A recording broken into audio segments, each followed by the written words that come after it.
Hello दोस्तों, आज हम बैक्टीरिया का दूसरा क्लासिफिकेशन पढ़ेंगे। आज का क्लासिफिकेशन का जो बेस है वो है न्यूट्रिशन। कुछ बैक्टीरिया अपना खाना खुद बना लेते हैं और कुछ बैक्टीरिया अपना खाना खुद नहीं बना पाते हैं। वो किसी दूसरे ऑर्गेनिज्म के ऊपर या दूसरे केमिकल के ऊपर डिपेंड होते हैं। तो इसी बेसिस पे ब्रॉडली देखा जाए न्यूट्रिशन के बेसिस पे कि वो खुद बना पा रहे हैं या दूसरे का बना बनाया चीज़ यूज़ करते हैं। तो ये दो तरह का बन जाता है, यानी इसमें दो तरह का बैक्टीरिया का कैटेगरी बन जाता है। एक वो बैक्टीरिया का ग्रुप जो खुद अपना खाना बना लेते हैं और दूसरा वो ग्रुप जो खुद नहीं बना पाते बल्कि दूसरे के ऊपर डिपेंड है। ठीक है, तो चलिए देखते हैं कि कितने तरह की क्लासिफिकेशन है। जैसे कि बताया गया है कि इसका जो क्लासिफिकेशन का बेस है न्यूट्रिशन के बेस है मोड ऑफ न्यूट्रिशन। इसमें दो क्लासिफिकेशन किया गया है, एक है ऑटोट्रोफ्स और दूसरा नाम है हिटेरोट्रोफ्स। ऑटो का मतलब होता है सेल्फ, ट्रोफ्स का मतलब होता है फूड, हिट्रो का मतलब होता है अलग डिफरेंट चीज़ें, और ट्रोफ्स का मतलब वही न्यूट्रिशन या फूड। यानी कि जो अपना न्यूट्रिशन खुद बना लेते हैं उसे हम ऑटोट्रोफ्स जैसे नाम से ही है, और हिटेरोट्रोफ्स यानी कि जो अपना न्यूट्रिशन या अपना फूड दूसरे की सहायता से बनाते हैं या दूसरे के बना बनाए यूज़ करते हैं उसको हम हिटेरोट्रोफ्स बोलते हैं। ऑटोट्रोफ्स के अगर हम कैटेगरीज देखें तो और इसके कैरेक्टरिस्टिक्स देखें तो ऑटोट्रोफ जितने बैक्टीरिया होते हैं इसमें लिखा गया can synthesise all their organic compounds.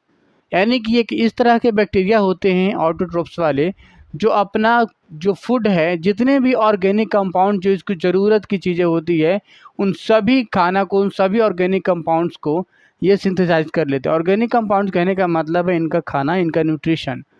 ठीक है, दूसरा चीज़ क्या है, ये एबल होते हैं किस चीज़ के लिए, utilise atmospheric CO2 and N2।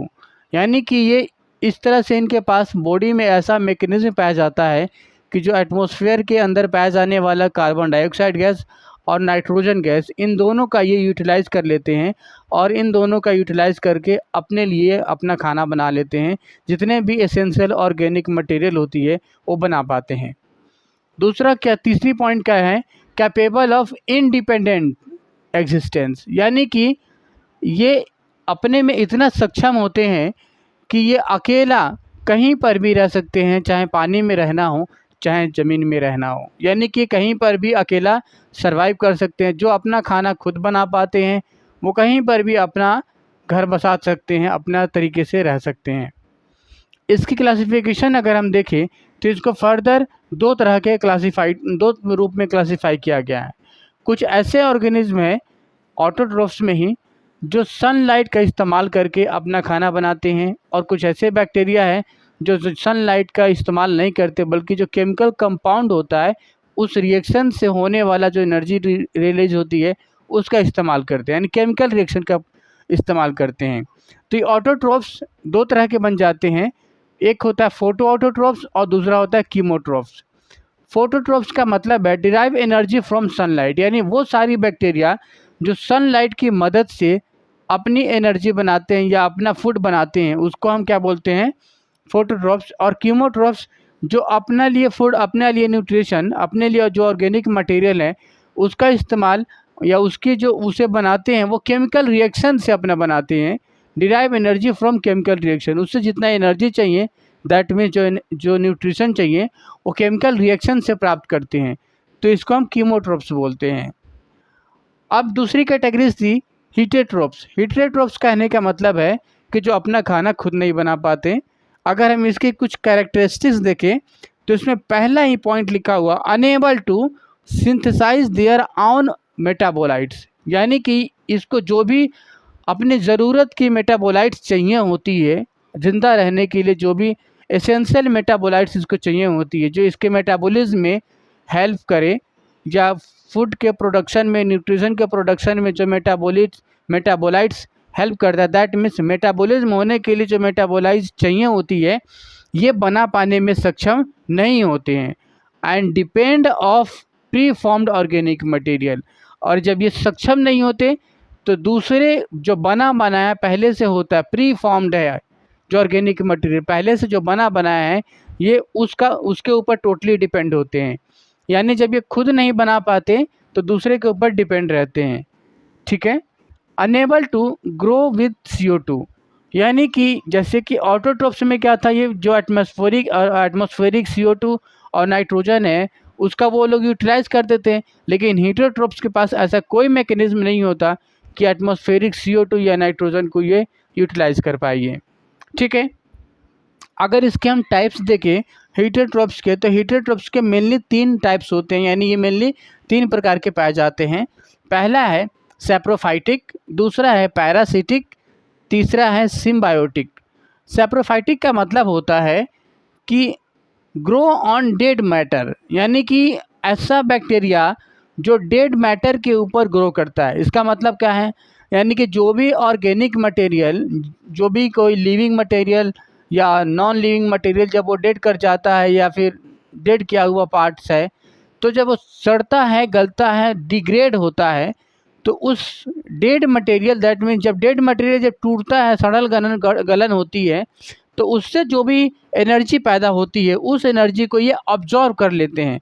तो सैप्रोफाइटिक बैक्टीरिया क्या होते हैं, जो भी फूड पार्टिकल्स या कोई और पार्टिकल्स जब सड़ते गलते हैं, सड़ने गलने के बाद उसके अंदर रिएक्शंस हो रहे होते हैं, और वो रिएक्शन होते हैं तो उसके मॉलिक्यूल टूट जाते हैं और फाइनली उसको वो ऑब्जॉर्व कर लेते हैं। तो केवल इनके पास ऑब्जॉर्व करने की कैपेबिलिटी होती है, जो डेड ऑर्गेनिक मटेरियल को ये ऑब्जर्व करते हैं, जो ख़त्म हो जाते हैं ये एंजाइमेटिक रिएक्शंस करा के।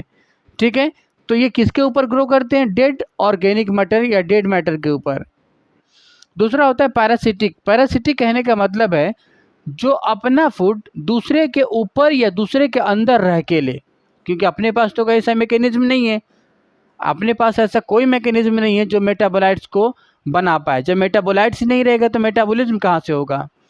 तो पैरासिटिक ऐसे हेटेरोट्रॉफिक ऑर्गेनिज्म होते हैं या बैक्टीरिया जो अपना फूड दूसरे किसी ऑर्गेनिज्म के ऊपर, दूसरे किसी होस्ट ऑर्गेनिज्म के ऊपर, या तो उसके ऊपर, उसके सुपरफिशियल लेयर पे, या फिर उसके इंटरनल पार्ट में घुस के उसके अंदर जाके उसके ऊपर डिपेंड करते हैं, और उसके अंदर जो एनर्जी आ रही है उसको वो चूसते हैं, उससे वो एनर्जी लेते हैं। तो किसके ऊपर के ग्रो करते हैं, ग्रो इन या ऑन, यानी उसके अंदर या उसके ऊपर, किसके, लिविंग बींग्स के ऊपर।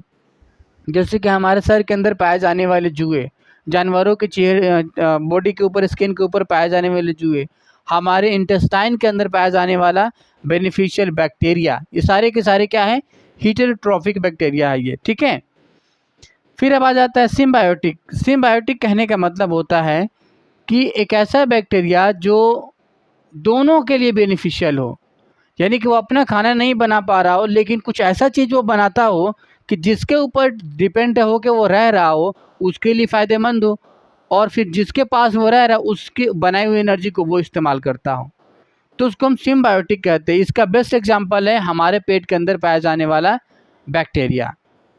वो बैक्टीरिया, हमारे जो पेट के अंदर पाया जाने वाला बैक्टीरिया है, वो हमारे पेट के अंदर जो भी वेस्ट प्रोडक्ट होते हैं या जो भी उसके अंदर से चीज़ें हैं वो उसका इस्तेमाल करके वो ज़िंदा रह लेते हैं, और बदले में हमें कुछ ऐसी चीज़ें बना कर दे देते हैं जो हमारे लिए ज़रूरत है। जैसे कि विटामिन के का ऑब्जर्प्शन हो गया, विटामिन B12 का हो गया, इन सब चीज़ों में आयरन के ऑब्जर्प्शन में उसका हेल्प होता है, तो इसमें हमारा हेल्पफुल होता है। तो सिम्बायोटिक एक इस तरह का बैक्टीरिया होता है जिसमें दोनों का फ़ायदा होता हो।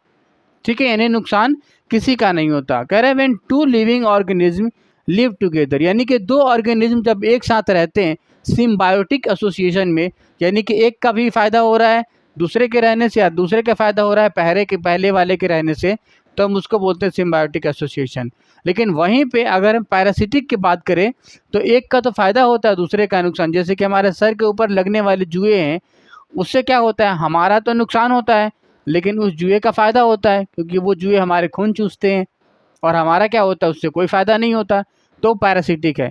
लेकिन अगर हमारे पेट के अंदर रहने वाला बैक्टीरिया, उससे, उस बैक्टीरिया से हमें फ़ायदा है कि हमारे विटामिन के, आयरन या विटामिन B12 के जो, या विटामिन बी के जितने कॉम्प्लेक्स हैं उसके ऑब्जर्प्शन में हेल्प होता है, और उसको क्या फ़ायदा है कि उसको रहने की जगह मिल जाती है हमारे इंटेस्टाइन में, और खाने का भी जगह मिल जाता है, तो उसको हमसे फ़ायदा है और हमें उससे फ़ायदा है, तो वो सिम्बायोटिक एसोसिएशन कहलाएगा ये। तो इस तरह से जितने भी क्लासिफिकेशन किए गए हैं, जितने भी बैक्टीरिया होते हैं, उन सभी बैक्टीरिया को उनके न्यूट्रिशन के बेसिस पर अगर क्लासिफाइड किया जाए तो केवल दो क्लासिफिकेशन बनते हैं ब्रॉडली। पहला ऑटोट्रॉफ्स और दूसरा हेटेरोट्रॉफ्स। ऑटोट्रॉफ्स का मतलब है जो अपना खाना खुद नहीं बना पाते, और हेटेरोट्रॉफ्स का मतलब है जो ऑटोट्रॉफ्स का मतलब है जो अपना खाना खुद बना ले सकते हैं, और हेटेरोट्रॉफ्स का मतलब है जो अपना खाना खुद नहीं बना सकते। ठीक है, ऑटोट्रॉफ्स को फर्दर दो कैटेगरीज में डिवाइड किया गया है, फोटो ऑटोट्रॉफ्स और कीमो ऑटोट्रॉफ्स। फोटो का मतलब है सनलाइट से जो खाना बना सकते हैं, कीमोट्रॉफ्स का मतलब है जो केमिकल रिएक्शन से बना सकते हैं। हेटेरोट्रॉफ्स ये फर्दर तीन तरह के बताए गए हैं। सैप्रोफाइटिक जो मरे हुए, सड़े हुए, गले हुए चीज़ से अपना एनर्जी लेते हैं, सैप्रोफाइटिक। पैरासिटिक जो दूसरे के ऊपर रह के, चाहे अंदर या उसके बाहर रह के अपना एनर्जी लेते हैं, वो पैरासिटिक। और सिम्बायोटिक जो दोनों के साझेदारी के साथ रहते हो। तो इस तरह से न्यूट्रिशन के बेसिस पे जो क्लासिफिकेशन है वो ख़त्म होता है। अगले वीडियो में जो बैक्टीरिया क्लासिफिकेशन है कोई और बेसिस पे लेके आऊँगा और उसके बारे में मैं आपको बताऊँगा। तब तक के लिए शुक्रिया।